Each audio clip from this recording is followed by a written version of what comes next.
Ang mga opinyon at pananaw sa susunod na programa ay sa mga host at mga panauhin lamang. Hindi ito pananaw ng himpilan o ng pamunuan ng network. Magandang gabi po kahit maulan. Welcome back! Wow. Isang oras na naman ng talakayang may laman, may anghang, pag-usisang may lalim, may kabuluhan, kwentuhang may hugot, minsan may bubog. Bibigyang linaw ang mga isyu ng bayan at tanong ng masang mamamayan. Magandang gabi mga kaserbisyo. Ako po si Jess Falses at ito ang Jess Asking. Ano meron? Just asking. Wala lang. Just asking. Ano ba katotohanan? Just asking. Just asking. Ano meron? Just asking. Wala lang. Just asking. Just asking. Just asking. Sabi nga ng maraming mga nanonood sa impeachment trial ni Vice President Sara Duterte, the best is yet to come sa pagdinig. Bloodbath is here. It's not coming. It's here. Ilang days na lang ba ang natitira? 80 days. Mahaba-haba pa ito. Pag-usapan natin yan at marami pang iba. Huwag bibitiw, huwag kukurap. Don't scroll up, don't scroll down. Lalong walang swipe left or right. Pero bago yan, eto tayo ulit sa paborito nyo. Paborito ko din to eh. Siyempre, ako nagpauso nito. Hindi ito A1 Info. A1 Info ito mula sa ating multong taga-bulong. Dahil tandaan, may pakpak ang balita, may tenga ang lupa. Eto na! Jesu! Hula Who!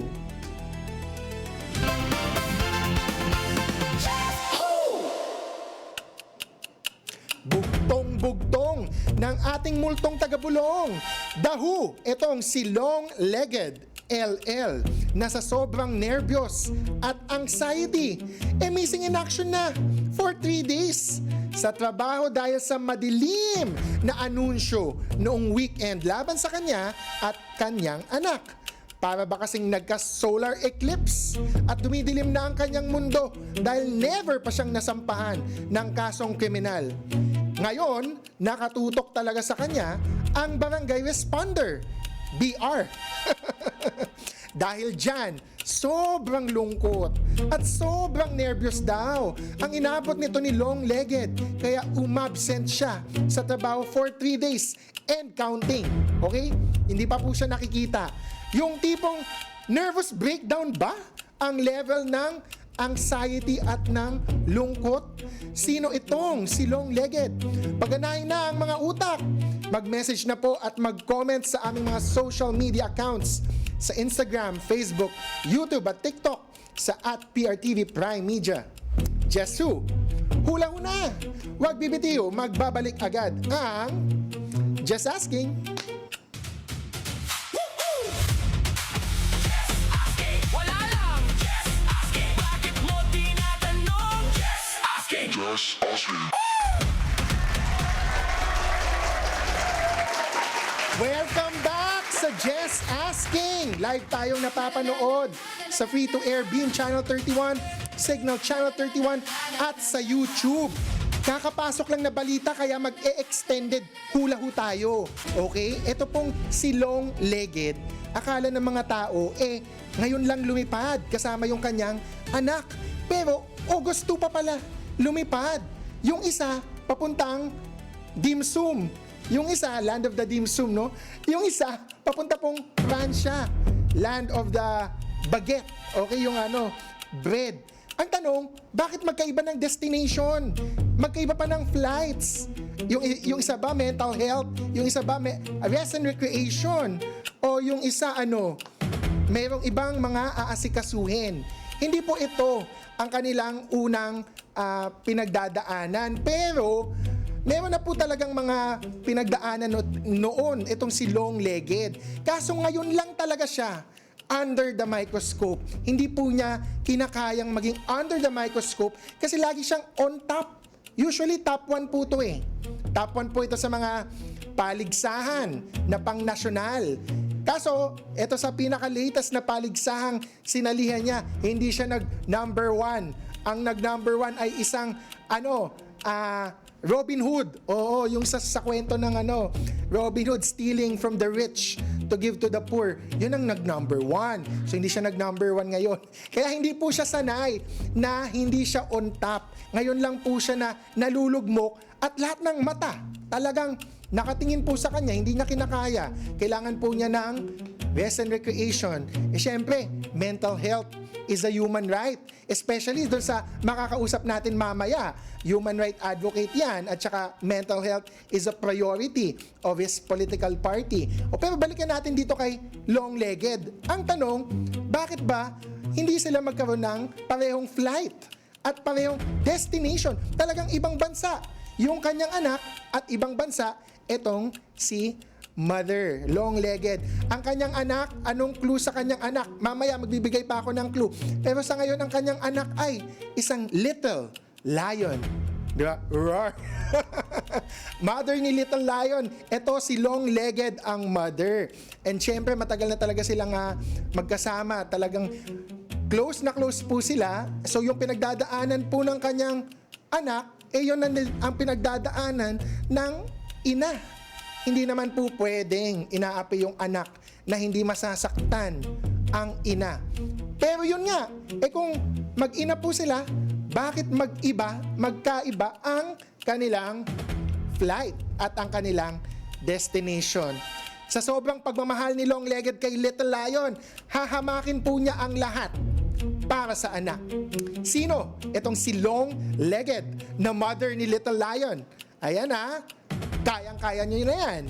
Dapat mahulaan nyo na po yan. Mag-message at mag-comment na po sa aming mga social media accounts sa Instagram, Facebook, at TikTok sa @PRTV Prime Media. Marami pa pong aabangan sa pagbabalik ng Just Asking.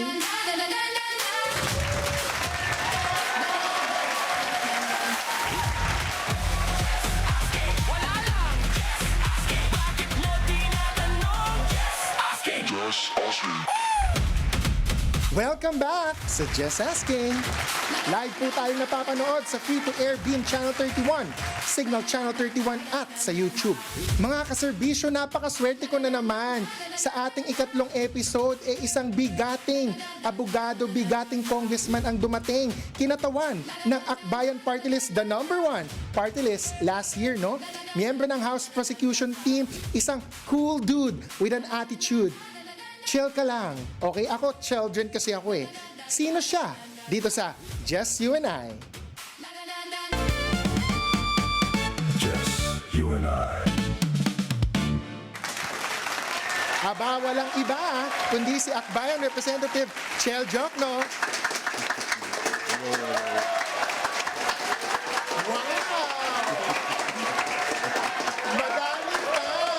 Madami kang fans dito, Kong Chel, especially after your oral arguments. First of all, I would like to congratulate you. Not that you need congratulating, no? Pero syempre ako, I'm a fan, di ba, na sa oral arguments na binigay mo, nasabi na tuloy, na issue yung sabi na sa mga bank records and tax records, no? Before I go to the light questions, no, I have to follow up kagad. Kamusta na itong mga records na to? Nabuksan na ba? Nakita na ba ng prosecution? Bigyan natin patikim yung ating mga viewers. Medyo nakita na ba ng prosecution team yung laman? Hindi pa kasi napakarami mga documents yan. Kaya I think ino-organize pa ata ng clerk of court bago namin makikita. And speaking of which, the clerk of court until tonight, si Attorney Lorna Kapunan yata, pati ang defense, nagtatrabaho po ba sa Senate? Kasi may marking pa yata po ngayon or stipulations. Mukhang tuloy-tuloy ang trabaho. Natuloy. So hindi nakapanood ng Odyssey si Attorney Lorna Kapunan. Kayo po ba, Kong Chel, nakapanood na kayo ng Odyssey? Yes naman, nakapanood ako. Yes. Ay, so swerte. So nakita niyo yung Trojan horse. Oo. Meron bang Trojan horse sa prosecution or sa witnesses? Wala naman yata. Wala. Huwag naman sana. Nag-iingat naman kayo. Malalaman nyo naman. Sana may Trojan horse sa defense. Joke only sa defense. Brand New Day, Spider-Man. Nakanood na kayo? Hindi pa. Ay, hindi pa. Yon yung pinakabago. Okay. Kong Chel, itong tanong ng lahat, nagbabagang tanong. Okay? Kasi you are cool, calm, and collected. chill ka lang, di ba? Pero sa buhay nyo po ba, sa buong buhay nyo po ba, naggalit na po ba ang isang chill joke, no? Oo naman, may mga sitwasyon naman na talagang wala kang choice kundi magalit. Like what? Example, ng in personal or professional life, na nagalit talaga kayo. As in yung galit ha, baka kasi iba yung galit nyo eh. Hindi, iba naman yung galit na, hindi ako nagagalit na nagwawala. Okay. Pero pag feel ko na talagang dapat naman manindigan tayo, then naninindigan tayo. Tumataas po ba yung boses nyo? Kahit kailan, sa buong buhay nyo, tumaas ba yung boses nyo? Na medyo nawalan kayo ng composure, hindi na kayo naging cool, calm, and collected? Hindi ko na maalala kung Wala kayong maalala. when was the last time na nangyari yan. Okay, ano lang to ko nga, just acting lang, testing lang, di ba? For example, sasabihin nyo, objection, Your Honor. Yung cool, calm, and collected na version, objection, Your Honor. Pwedeng parinig. Iba-iba yan, syempre. Iba-iba. Oo. Depende sa objection. Oo, kung talagang alam mong unreasonable yung ginagawa ng kalaban mo, objection, Your Honor. Lalakasan mo syempre yung boses mo, di ba? Wow! Ay, parang first time namin marinig yun ah. Itaas pa natin, Kong Chel, parang pang Ogie Diaz, yung acting workshop. Can we, sorry, ang ganda pakinggan eh. One notch higher, pwede ba? Objection, Your Honor, talagang unreasonable, talagang garapalan yung basis. Para sa'yo lang to, Jess. Objection, Your Honor. Amazing, amazing. Speaking of which, kasi hindi pa po kayo nagpe-present ng witness na kayo mismo, no? Nag-oral arguments ka, Kong, and yung ibang yung mga kasamahan, sila yung nag-direct examination sa witnesses. Siyempre sila din yung nag-aano ng cross-examination, mag-o-object if ever sa kalaban. May we have a sneak preview or may we know, will you be presenting one witness sooner or later? Yes, definitely. Maybe more than one. Ano pong article, if we may still, The article on unexplained wealth. Article okay. 2 ata yun. Kasi sabi sa akin ni Congresswoman Bel Zamora, we had her last week, no? Each prosecutor is assigned 2 articles. Parang yun yung assignment. Kayo po ba, anong assignment sa inyo? Aside, so sabi nyo unexplained wealth. Is there another article that you're assigned on? Tumutulong lang ako dun sa ibang 3 article pa. Tumutulong or ano? Kayo yung parang teacher. Kasi I heard, before all of this started, the Senate trial, that the prosecution team had a refresher course or parang training. And correct me if I'm wrong, or can you please tell us, kayo daw ang teacher or professor nung yung mga fellow prosecution team. What's the deal? Ano, what's the truth? Isa lang ako sa ibang mga nag-lecture sa team. Dahil ang background ko naman ay talaga nasa litigation. 36 years ako nagko-court. Wow. So medyo kahit pa paano may experience tayo. And you were dean of, the founding dean of LaSalle College of Law. Yes, for 10 years. Wow. 36 years litigation, 10 years dean. Have you ever encountered Attorney Lorna Kapunan in your litigation? Doon sa 36 years, nakabangga mo na ba siya or naka-work mo na ba siya in an actual case? Very early on in my career, actually, nagkalaban kami. Ay, wow. And how was it? Oh, it was very good. Kaya lang hindi kami humarap sa court.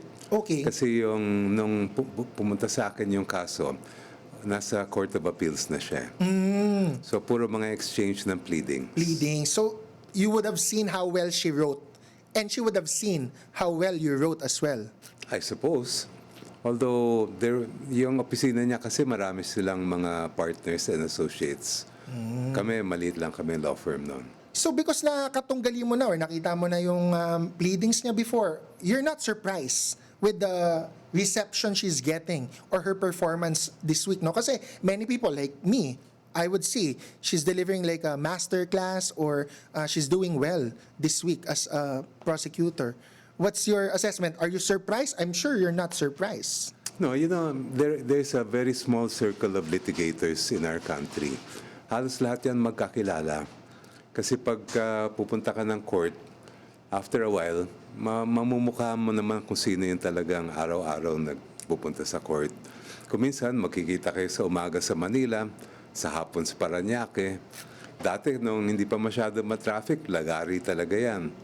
But ngayon medyo mahirap ng gumalaw. Do you miss being a litigator now that you're a congressman? Although there's an impeachment trial and of course you still get to do your litigation practice in a sense, no? Pero are you happy that you won last year or fulfilled compared to if you were full-time litigating or teaching? Definitely. Iba naman ang courtroom natin ngayon, sabihin na lang natin ng ganon. But I do miss going to court kasi halos buong professional life ko, yun ang ginagawa ko. Courtroom o classroom o jail, yan ang aking background. Oh wow, syempre mga PDLs and legal aid. I think you are one of the founders or core members of FLAG, Yes. which is a free legal assistance for, I used to be the chair of FLAG, pero ngayon hindi na dahil nasa Congress na ako. and one of the beneficiaries usually mga PDLs or yung ating mga persons sa deprived of liberty. But going back, last year kasi Kong, it was your first time to win. I think, correct me if I'm wrong, no? You ran in 2019, you ran in 2022. 2019 was Ocho Diretso. And that was a very different time under President Duterte. Iba talaga yung panahon noon. 2022, more or less, still the same in terms of the climate and the era that we were in. What led you to the path na, senator ang tinakbo ko 2 times. Ngayon, congressman naman. What happened? Like, you were not known to be an Akbayan member before. So how did God or how did the universe lead you to Akbayan? Actually, very interesting yung kwento na yan. Dahil nung 2024, bala ko talaga na mag-ulit-ulit at subukan tumakbo sa Senate. One more time. Umiikot na nga kami ni Sen Kiko at ni Sen Bam noon. But then the opportunity came to do something else. And when the chance came to become a member of Akbayan and to run under their banner, sabi ko, why not? I think, actually matagal ko na rin katrabaho ang mga taga-Akbayan. I have been handling cases for them and doing other work since siguro early 2000s pa yan eh. GMA era pa, Gloria Arroyo. Kaya, Hindi lang alam ng mga tao. oo. At yung mga kliyente ko kasi iba-iba yan, mga progresibo, hindi naman kami namimili. So whoever approaches us and we think they have a good case, tinutulungan namin. I remember nung 2024, mayroong lumabas na pre-campaign material about friends. Sina Senator Kiko, Senator Bam, Senator Risa, and of course yourself. So yun pala yun na nung una, you were thinking of running for the Senate again. Kasi yun yung apat eh. A senator trying to endorse, Senator Risa trying to get more friends daw into the Senate. But you said the opportunity was knocking. How did the opportunity come about? Like, who asked you, Senator Risa ba? Kong Chel, why don't you consider being a first nominee? Or paano? Paano nabuo yung plano na mag-first nominee kayo ng Akbayan?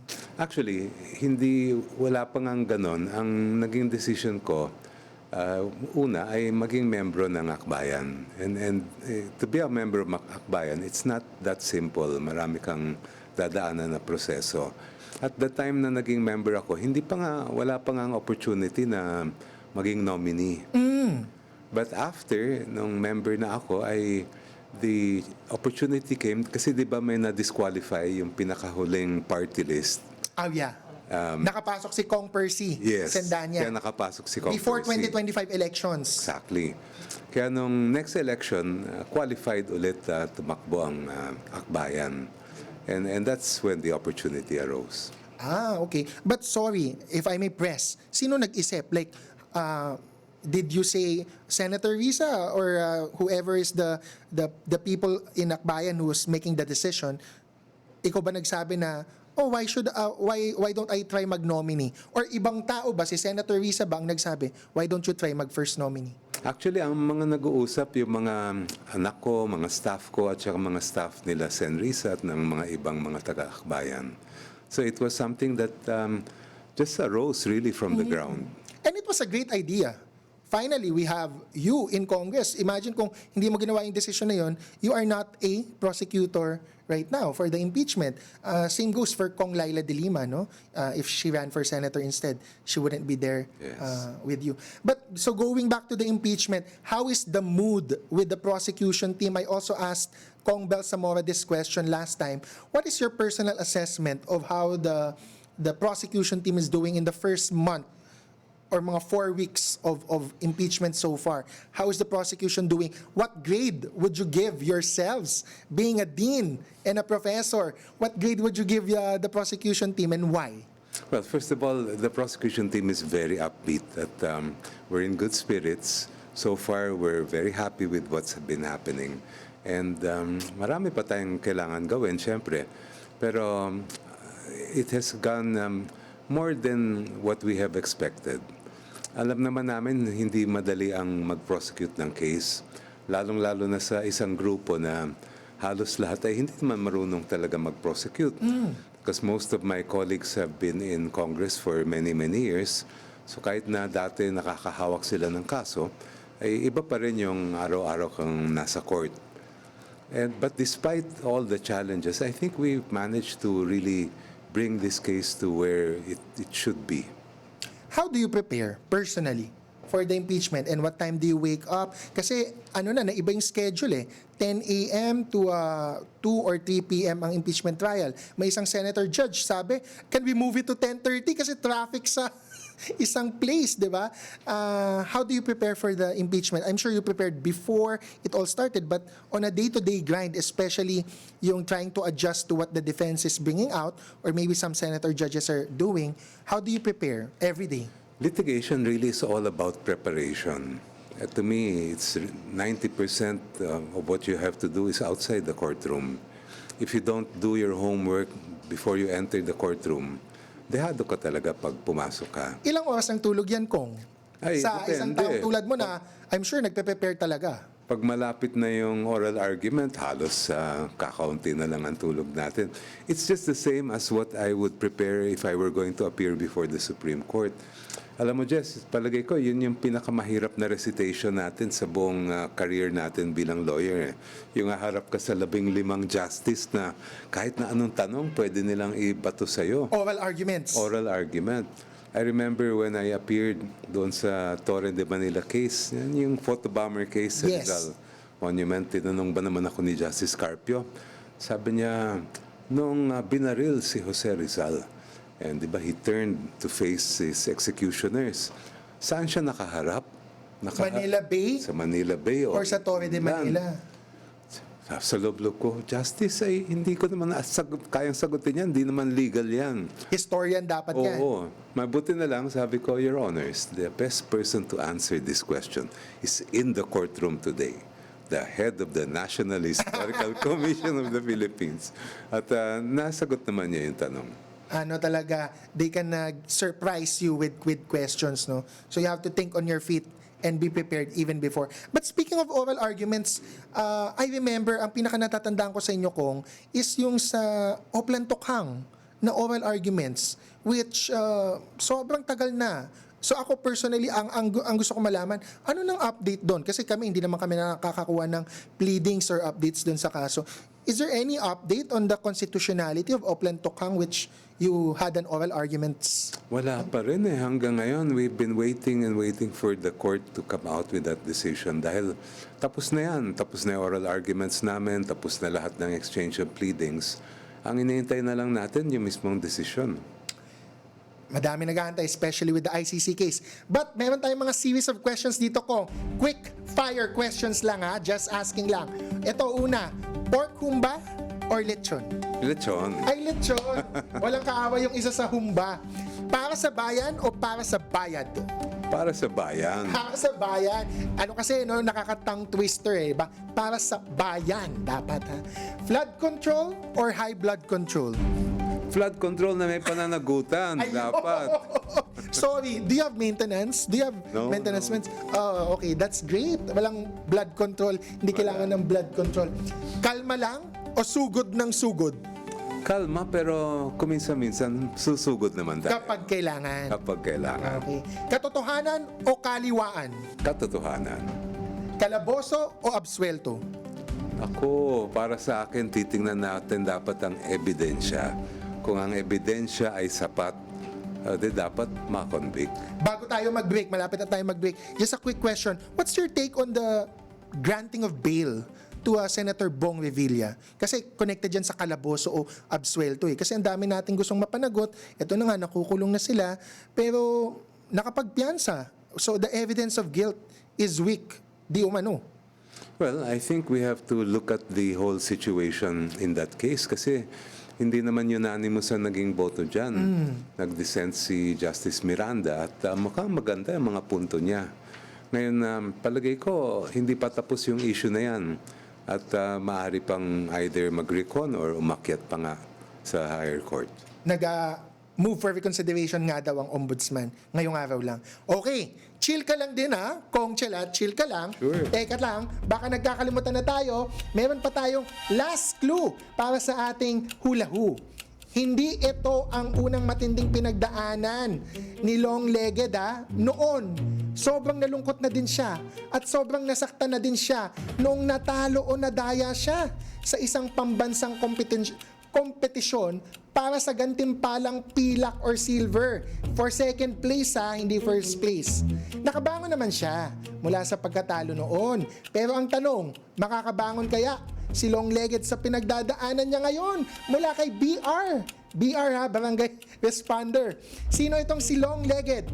Sagot na at mag-comment message lang sa aming mga social media accounts sa Instagram, Facebook, YouTube at TikTok sa @PRTV Prime Media. Mga Jesnatics, wait lang. Hold your horses. Chill lang kayo mga children. Magbabalik pa po ang Just Asking. Wala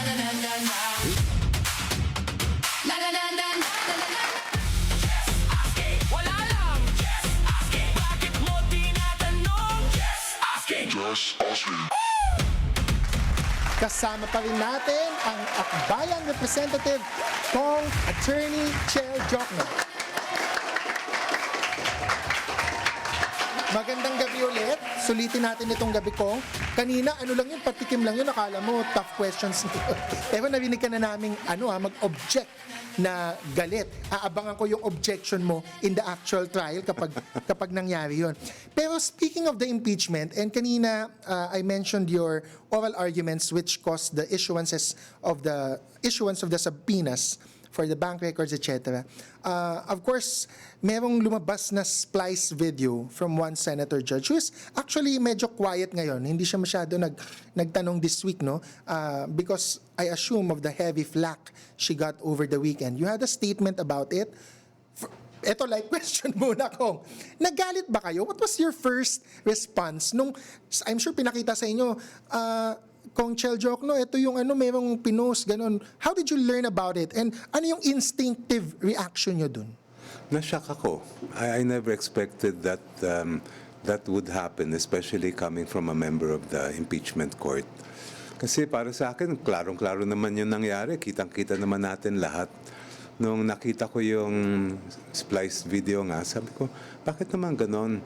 When something is so clear, I would never expect that to come from a member of the impeachment court. And just a quick refresher para sa mga nakikinig po, no, baka nakalimutan nila, the splice video kasi said na you were doing a fishing expedition kasi meron kang words na parang sinasabi nyo during the argument na nagbabaka sakali lang na may makuha. When in fact, no, and correct me if I'm wrong, let's also educate our viewers, you said that as an argument of what is fishing expedition, not necessarily your own argument. Tama po ba? Yun na nga talagang taken out of context, talagang namili sila ng ilang mga salita na nanggaling sa akin. Tapos ang pinalabas nila yung complete opposite ng actually na sinabi ko. It was very clear kasi sabi kong ganon, nagkakaroon ng fishing expedition kung ikaw ay halimbawa kumuha ng sabina na nagbabakasakali ka lang na baka may makuha. Explaining the definition yes. of fishing expedition. Tapos ang sinunod ko agad yon, sabi ko dito sa kasong ito, hindi kami nag-fishing dahil alam naman namin yung hinihingi namin at dapat makuha. And meron na kayong initial na basis na mga nakita. At yung basis ay yung nangyari nung Committee on Justice hearings, lalong-lalo na yung mga present ng Anti-Money Laundering Council. Napansin mo ba kung na yung splice video na yun, may watermark? I'm not sure kung napansin mo. Ako kasi syempre napapansin ko yan lahat. Na the page of Senator Pia Cayetano did not really create that originally. She got it, or her staff got it from a certain page called Bisaya Napud, which is a Bisaya language, no? Na naglagay sila ng watermark, meaning to make it known na kanila yung video. Kasi yung watermark na nilagay nila, yun din yung profile picture no, doon sa page ng Bisaya Napud. So my question to you is it okay for senator judges to be taking parang content from others without necessarily probably vetting it for themselves, tapos hindi naman nila original content na pinipost lang nila, pero yun, mas naging viral because the original page only had like 100,000 views. Etong kay Senator Pia, because she posted it on her page, it got like 5 million plus views. Dapat talaga maingat ang mga senator judge kasi nanumpa sila that they will be impartial and objective. At hindi lang yon, mismo nasa Senate rules na kailangan politically neutral ang lahat ng judge, wala silang kikilingan. Kaya it should really be incumbent upon them to be extra careful. Kaya ako na-shock kasi I never expected na mangyayari yon. Nagkita na po ba kayo, nagkasalubong na po ba kayo sa hallway or nakapag-usap na po ba kayo ni Senator Pia Cayetano in the last 3 days or... No. Not hindi at all. pa. Kahit nagkasulubong, nagkita ang mata. Hindi pa. Okay. But still going back, no, hindi ko mabitawan to because the Supreme Court dismissed 2 petitions questioning the legality of the House proceedings na on the basis na may mini trial and may fishing expedition. So hindi na issue kung let's just say fishing expedition ang ginagawa ng prosecution team. Hindi na siya issue or tama ba? Kasi dinismiss na ng Supreme Court eh. Tama yun, Jess. At sa tingin namin, vindication talaga yung lumabas na rulings ng court. Dahil matagal na namin din sinasabi sa impeachment court, hindi naman kayo appeal court ng House of Representatives. Kasi paulit-ulit din nire-raise ng defense na kasi daw marami daw depekto nung nasa House yung impeachment case. When actually, we followed everything, the process by the book.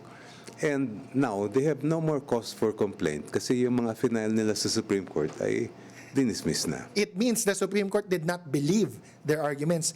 And in fact, no, grabe yung God's timing. Sa pansin ko lang, no, the timing of the universe, na nung nag-argue si Attorney Christine Ferrer, one of her arguments is na may mini trial nga or fishing expedition. That's why she was opposing a certain motion from the prosecution last Wednesday, if I'm not mistaken, no? On the same day, like an hour or 2 hours later, lumabas yung balita that the Supreme Court dismissed the petitions. What do you make of it? So talagang walang basis yung... should the defense still continue raising the ideas of mini trial and fishing expedition in the Senate?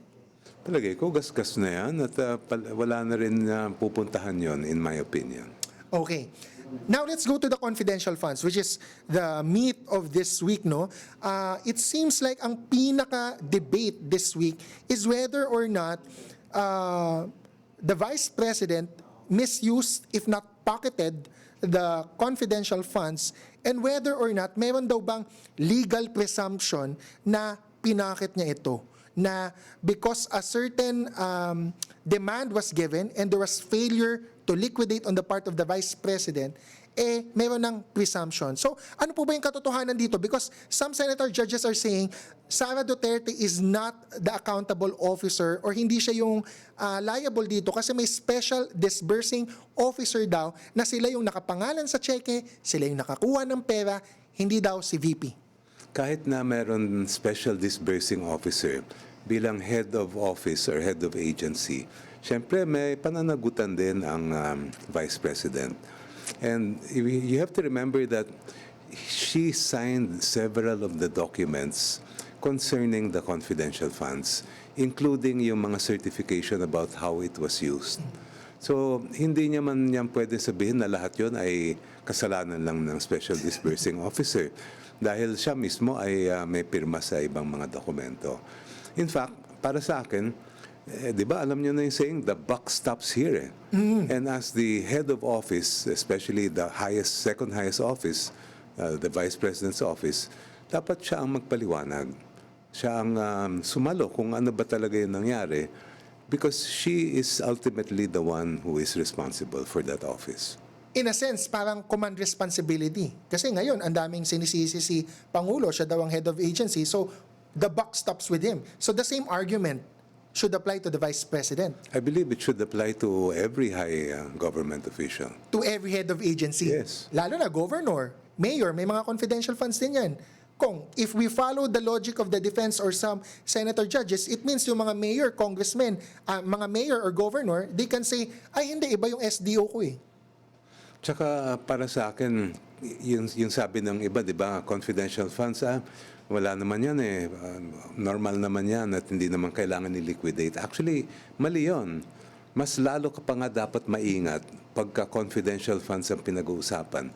Dahil iba yung palihim daw yun eh, di ba?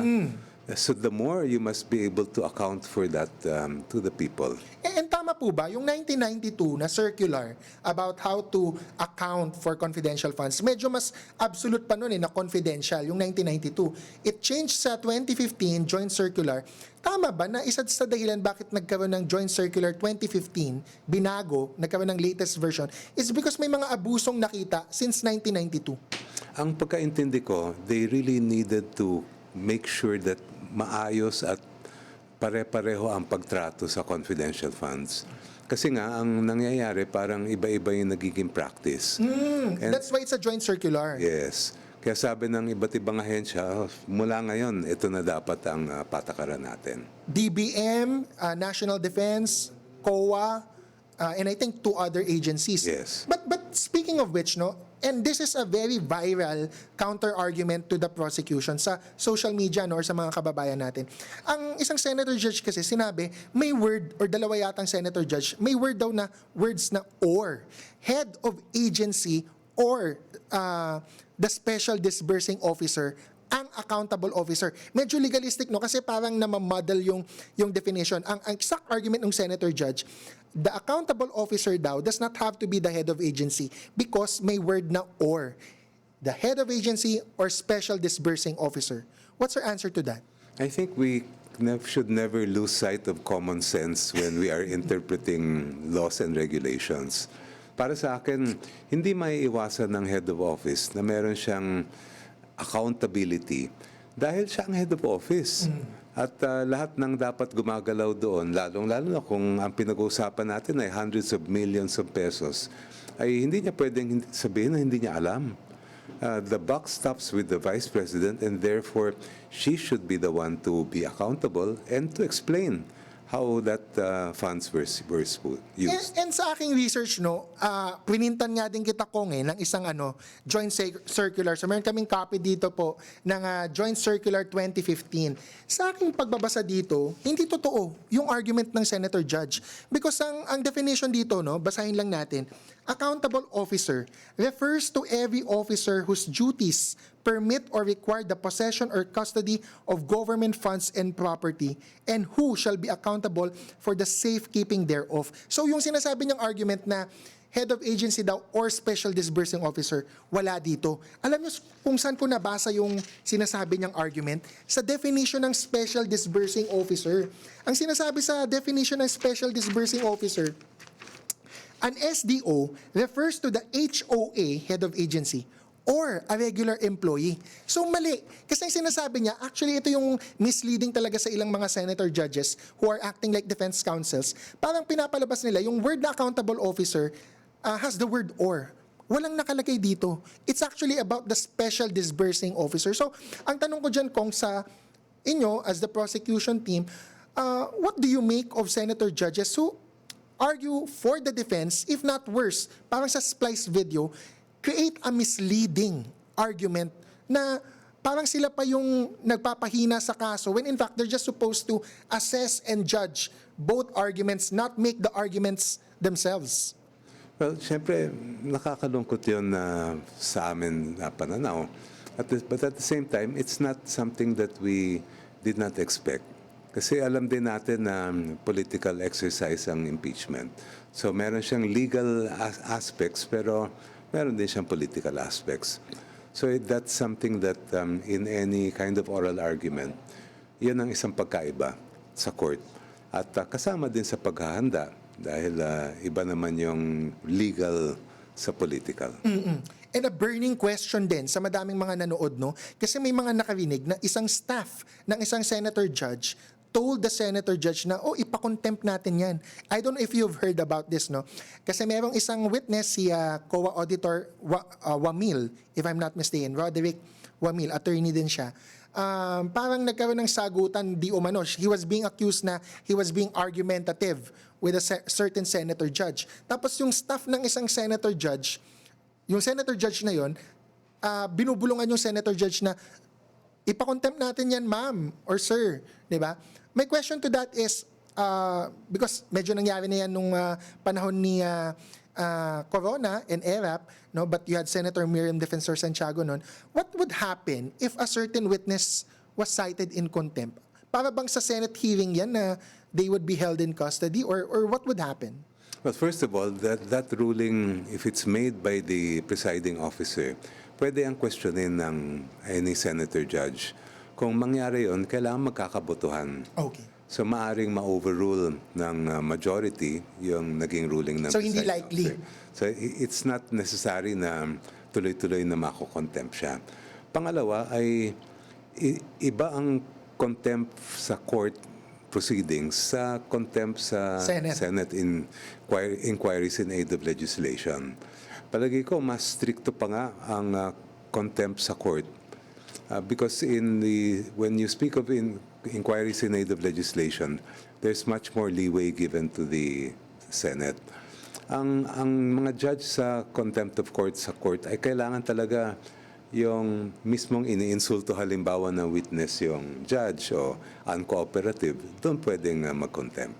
Okay. Chill ka lang din, Kong Chill. Silipin natin ang mga komento ng mga hindi chill na netizens dahil talagang nagko-comment po sila online. Sabi po ni Dennis Ang 1432, magandang gabi, Representative Chel Jokno, napakamalumanay magsalita. Nako, ako yung host ni Kong Chel, no? Hindi malumanay. Pero may bigat palagi at saysay palagi ang lumalabas sa bibig. Definitely, that is Chel Jokno for you. At Kagara 4501, bonsoir, Attorney Francis watching from Paris.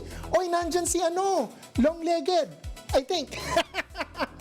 At Maria Teresa Dula, good evening po, Attorney. Jesus Francis watching from Singapore. La, alam nyo na yan, kapag taga Singapore kayo, ano yung la? At Doyen Layson, number 1 senador ko yan. Last election and will still be the number 1 sa 2028. Grabe ang advance mo mag-isip, ha? At Dimay Garin, 2866, political butterfly. Sino? Definitely not Congressman Chel Jokno. At Shadow and Marble, mag-inang solar yan. Anong solar? At Divina, Asa Puay, 9007, baka little liar. Kayo naman, little liar na nga ako eh. At si Malds, unpretty, little liar. Bakit unpretty? Bakit unpretty? Hindi ba gwapo siya? Just asking. Okay. Ang Just Asking ay napapanood at napapakinggan sa DZMM Radio Patrol sa East 30 Facebook page. Wait lang kayo. Hold your horses na naman, sabi ni Attorney Virgil Ligutan. At magbabalik pa po ang Just Asking. Wala lang.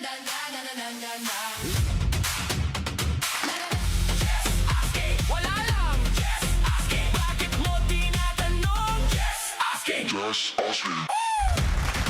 Nagbabalik po ang Just Asking. Eto, may mga sagot na ba sa ating Just Hula Who? Tingnan natin ang mga sagot mula sa ating kababayang si Raquel. Teka lang, kumakati daw ang ilong niya. Mula naman kay John na isang masugid na taga-subaybay ng programa. Ang hula mo, 50-50. Sa ating kababayan na OFW na si Betty, ang hula mo, malapit na pero malayo pa rin. Ikaw, Kongchel, may hula ka ba? Secret. Hindi pwede. You invoke your right against self-incrimination. Or baka wala kang hula. Oh, malay mo. Bulong mo na lang sa akin mamaya. Sure. Okay, let's go back, Kong. Kanina may comment, no? Sususugan ko, pasensya ka na. Kasi I'm sure madami sa mga nakikinig, ano din to, palaisipan sa kanila. May plano ka na ba for 2028? And if I may give context, no?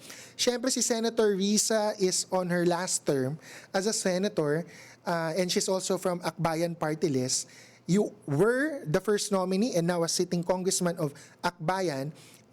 You were able to top, or the party list was able to top the party list election number 1. So ang question kasi sa Akbayan is how can it sustain being the number 1 party list sa 2028? And of course kayo, kung si Senator Risa na ba ay last term, would it be possible na kayo naman ang tatakbong senador for Akbayan? And baka si Senator Risa, kung hindi man siya magpresidente, although meron ng mga ganong movement, mag-first nominee naman ng Akbayan. Sorry sa tough question Mainit na pinag-uusapan yan siyempre sa loob ng Akbayan. We want to continue our presence in the national government, both in the Senate and in the House. Ngayon, kung paano yun at kung ano mangyayari sa 2028, medyo malayo-layo pa yon. We are keeping all our options open. Ako mismo, kung ano man ang mangyayari sa atin, bukas naman tayo. At basta't ang importante, tuloy-tuloy yung paglilingkod at tuloy-tuloy yung pag-advocate for our issues. Okay. And syempre, may impeachment trial pa. Sobrang busy mo, no? At saka, Akbayan, in general, napaka-busy as a party list on so many issues. Talking about those issues, one of the issues I think Akbayan is strongly standing on recently is itong issue ng wage increase na may wage order. And yet, surprisingly, may lumabas na TRO from a regional trial court in Pasig City. Why is that unusual na may TRO na lumabas from Pasig City RTC against the wage order? Is that unusual? Yes, hindi lang siya unusual. Kasi mismo meron tayong provision sa Labor Code, Article 126, that provides that no court can issue a restraining order or injunction basta't mga wage order ang pinag-uusapan. Kaya nung una ko nakita yung balita, sabi ko, sigurado ba kayo dyan na talaga nag-issue ng TRO ang court? But may chance pa naman na i-correct yan mismo ng court na yon. O di kaya, pwede rin iakyat yun at questionin sa higher court. But so far, the TRO is effective, even though on its face it seems illegal. Meaning, wala kasing wage increase na-hold yata. So far, as far as I understand, andun pa rin, hindi pa rin nare-rescind ang TRO. At panawagan nga namin sa Akbayan yan, na issue ito ng ating mga manggagawa. Dapat walang maging sagabal pag mag-issue ang Regional Wage Board ng mga orders na ganyan, automatic dapat implemented na. If it's so clear in Article 126 na bawal mag-issue ng TRO, so I would assume it's void on its face kasi jurisdictional issue siya, wala siyang power to issue a TRO. Tama po ba? Yes, but we would have to know from the parties kung anong mga ginawa nilang action.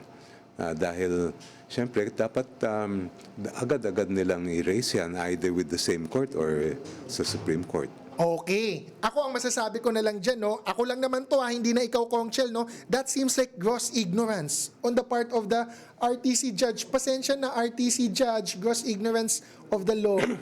Kongchel, pasensya na. Ang bilis ng oras. Maraming salamat po sa pagiging game na pagsama sa amin ngayong gabi. Salamat po sa inyong suporta sa programa ito. Pero sandali.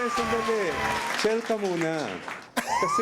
Kasi ako naman ang may tanong sa'yo. Baliktad na naman. Oo. Ito talagang mga staff namin, Babalikan ko yung tinanong mo sa akin kanina. Kailan ka ba nagagalit? Kailan ako nagagalit? Ayan, alam ng staff yan, kaya sasagot niyan.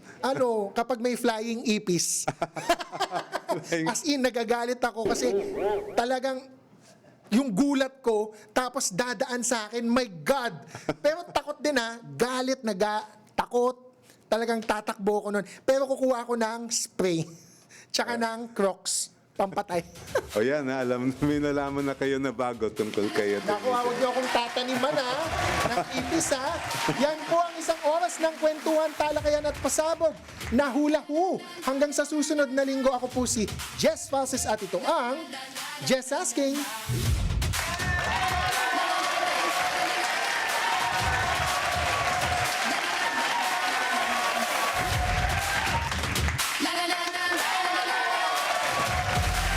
Asking. Wala lang. Just asking. Bakit mo tinatanong? Just asking. Just asking.